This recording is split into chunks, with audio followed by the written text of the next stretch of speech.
Pittsburgh Steelers fans, what's going on?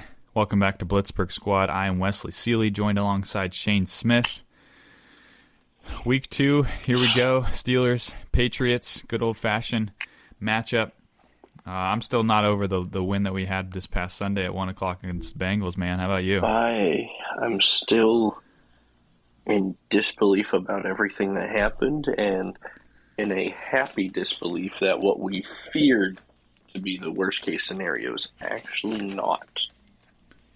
Yeah, that's true. Actually, let's start right off with that news of TJ Watt possibly partially, fully tearing his pec. We didn't know. Speculation was out.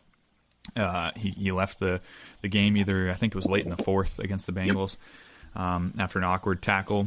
And yesterday, news kind of came out that it was maybe just a partial tear, and it was like looking good, but he was going to get a second opinion. And then I think today it came out that he was not going to indeed have surgery this season, and it was just going to keep him out some weeks this season. So it's great to hear that he's not out for the season, and it's only maybe six games-ish. Yeah, they're saying about 6 weeks, which that'll put us a game right before our bye, so they might hold him out until after the bye, until after the midway part of the season. I'm completely fine with doing that. I'd agree. Give him the extra week of rest and let him come back completely. Well, maybe not completely, but hopefully he's at complete 100% health by then. I'm not sure how that rehab will work for him, but right. We should see. I mean, it's the best case scenario out of that result, and just it was going to be scary if we were going to lose TJ for the season. That's for sure. Yeah, still some big shoes to follow in and fall into. If you're Malik Reed and those around him, Highsmith, I'm sure is going to take the bulk of that responsibility, and nobody can completely do what Watt does, but it at least feels like there's a light at the end of the tunnel to have him come back. And right. We'll just be counting down the weeks. No big deal. All right, man. Let's talk about this matchup, man. Patriots and Steelers. It's so weird to have the Patriots come into Acrisure. I almost said Heinz Field. Listen, Shame on me. It's still Heinz. Heinz Red Zone it's Field. Yeah, it is. It's so weird, though, that these Patriots coming into our stadium in Pittsburgh here, how about that, with Mac Jones at the helm rather than Tom Brady, who we've been so used to having the Patriots logo on his helmet and coming in and usually whip up on our zone defense. It's going to be weird. It's going to be new, and I'm still excited, especially coming after that big win in Cincinnati. I look for them to hopefully have a good season opener. Are you excited for this matchup? Are you nervous? I'm excited for the home opener.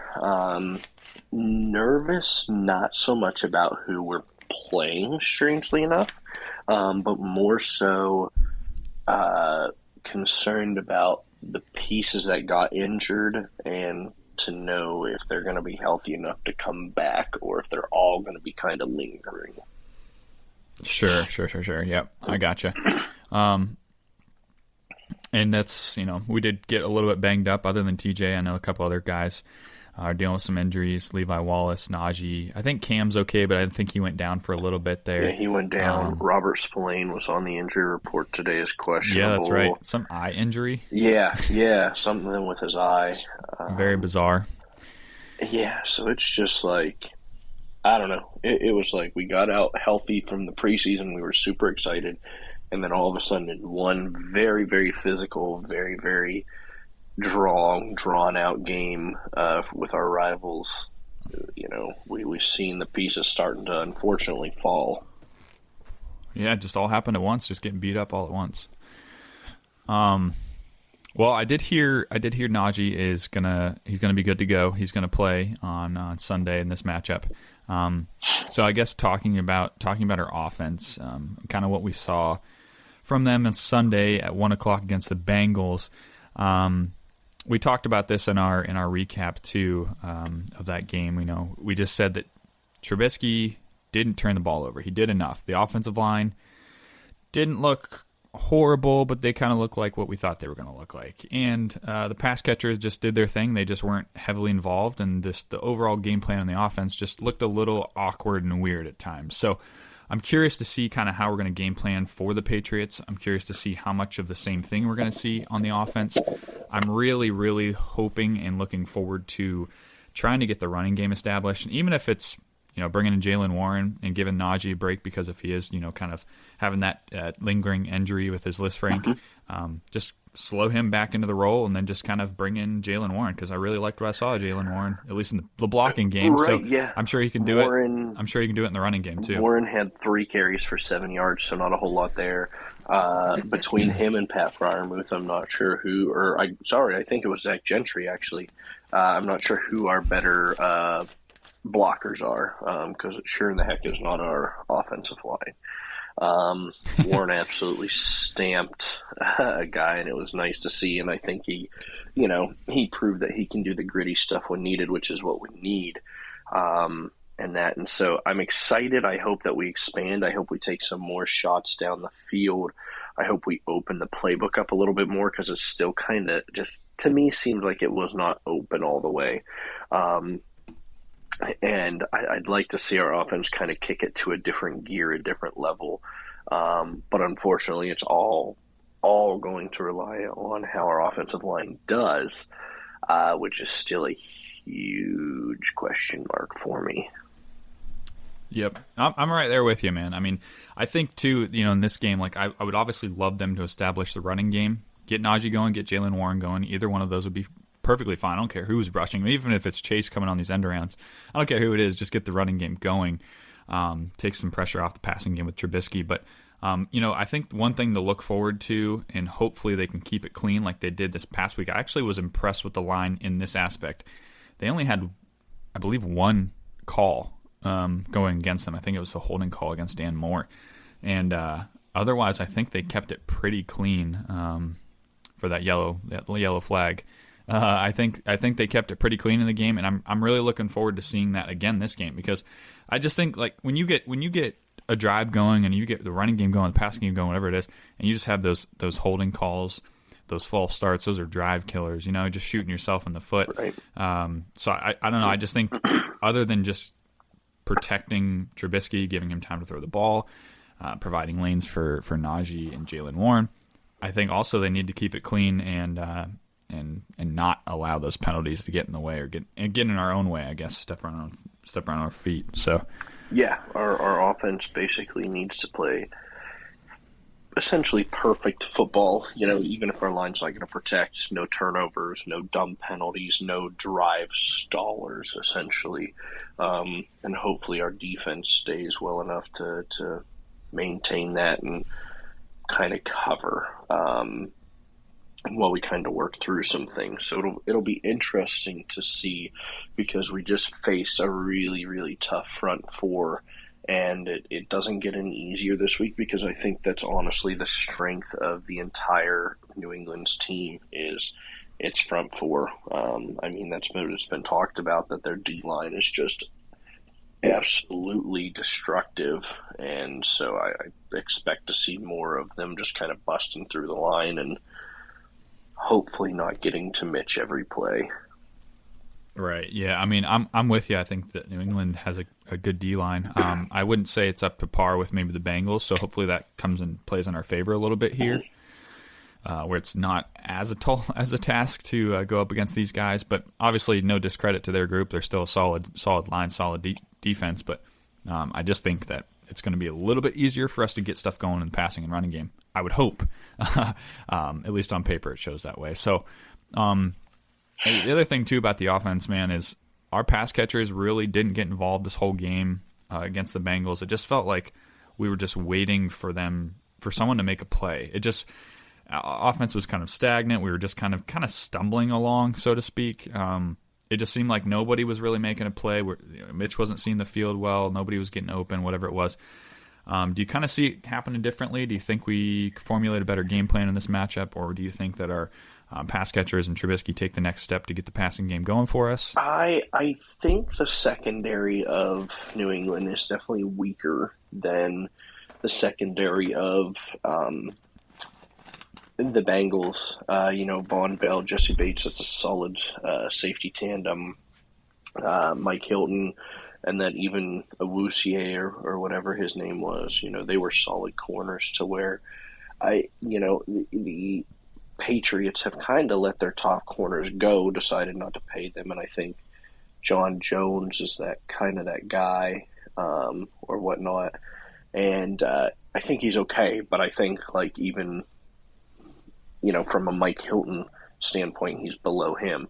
So I'm hoping that it's either easier for them to get open, or we can create more open space and more stuff to where it's not going to be like the Bengals, where they seem to kind of know and flock, kind of like division rivals do, and more kind of like, okay, it's we're kind of relying on that. The Patriots kind of more rely on the pressure to get there, so their defense doesn't get killed. Right. Yep.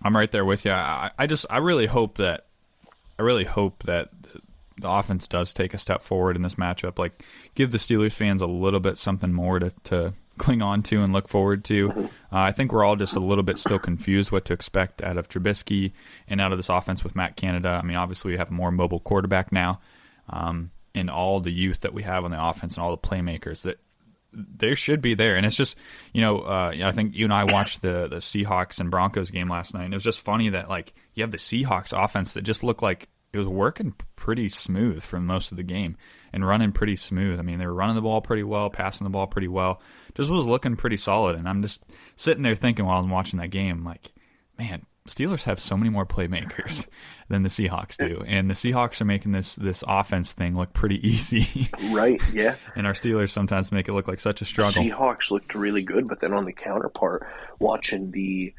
Broncos, you see that they have Javonte Williams, who seems like a stud. They have Melvin Gordon as the backup. They have pretty okay tight ends. Then they have Cortland Sutton, Jerry Jeudy, KJ Hamler, who are all speedsters, and you would think can make plays, especially after there were some injuries and stuff. And Russell Wilson and the Broncos struggled on offense very mightily, which was weird to see. And so it was kind of, honestly, to me, it was almost like a relief. Like, okay, so it was week one. Hopefully it was an anomaly. Maybe our playmakers, it was just a weird week. Just like the rest of the NFL, it was a weird week. And yep, we'll get back on track. We'll see more from DJ and Chase, and we'll see George Pickens, catch maybe a nice long burner route for a touchdown or something, and maybe not running game, but our passing game hopefully gets back on track. Yeah, that's exactly what I'm hoping to. Get some more guys, get some more playmakers involved, get the passing game going. Hopefully it's just I'm not trying to overreact to our offense, but we just got to hopefully try to get something a little bit more rolling and get some more momentum going. So, Yep. Okay, so moving on to our defense in this game and looking at their offense. And our defense is coming off of, if not the best performance this unit, or we've seen this unit have, one of the top three performances they've had. Heck of a performance, and they're an all-time high, I'm sure, rolling into this matchup. So they'll have their heads held high and their chests pumped up. But they're going against Mac Jones, and I know Mac Jones was kind of dealing with some back spasms. I think he's probably going to be cleared to play for Sunday, but I don't know. Their offense isn't one that really scares me per se. It's kind of like one of those unexpected offenses. It's like you don't know what you're going to get, I feel like. Yeah, and whether that's by design or whether that's by question, I'm not sure, because is it Bill Belichick calling the plays? Is it Matt Patricia? Is it Joe Judge? I have no idea who's calling the plays. And I think part of the reason why I feel so honestly at ease is I know even without TJ, although that's a tall order to replace, the rest of our defense still is, at least from last week, is studs. And they got rid of all of their main pieces in the line again because they seemingly didn't want to pay anybody. And they have, Josh McDaniels, I think it's going to be proven, was a very important piece to keep around that they did not. And I think that's going to hinder this offense for this season, potentially the entire season. Yep. Yeah, and I'm looking at like just some matchups too. I'm thinking of some matchups. I think they have Hunter Henry as their tight end. They got Devontae Parker as their wide out. Nelson Aguilar. I don't know. I just don't. Nothing pops out to me as studs on their offense. I don't think anything really pops out as, ooh, that's a guy that we really need to focus on, or ooh, that's a guy we need to game plan around and take out of the game. But it's just sometimes those offenses, though, are the weirdest ones to game plan for because you don't know who they're going to funnel through and you don't know who they're really going to target. They just kind of spread the ball around and run it and just mix some guys up and get some different formations in because they can roll with whoever. They don't have like that superstar guy they rely on. However, I would say in this matchup, Hunter Henry is the one that sticks out to me that may give us some issues. I feel like some tight end issues could be. It seems to always be the case. It's usually Gronk though in New England, but it's usually the tight ends that give us some issues. And I don't know. I just wonder if he's the guy that kind of sticks out in my head to give the defense maybe some struggles, if any. I could see him giving some struggles. Mine's actually maybe a little under the radar, and hopefully the Steelers don't think he's under the radar because currently Harris is leading the Patriots in rushing. I'm kind of scared of that Ramondre Stevenson. He's quick. He's very quick. He's a big body guy, and I think it's something where like he should be the bell cow, and I'm not sure why he's not. I think that's just how Bill chooses to play his offenses. And it's one of those where I could see them implementing him more to kind of be like, okay, is the Steelers' run defense actually kind of fixed, or is it still something that's a little bit shoddy and we're going to kind of run it with this bigger guy that, these linebackers are going to have to make sure that they stuff time and time and time again and hopefully not get tired out. And so he's kind of on my list of worries, especially if the flaring of Mac Jones's back starts, acting up again. They may start to run the ball a little bit more if he's insistent on trying to stay in that game. Yeah, I mean, and I'm with you too. I think Ramondre Stevenson, he looked really solid last year too. Quick dude, kind of bigger guy too. A little faster than maybe his looks are deceiving, but he's a pretty quick dude. And I don't know. I'm really hoping that the Steelers will be able to stop the run like they did last week, though. Stop the run, then deal with the pass. I mean, if you can stop the run and make them kind of one-dimensional, and I know we always say that too. But if you can, I mean, that's going to be your secret to success. I feel in that one. And it's just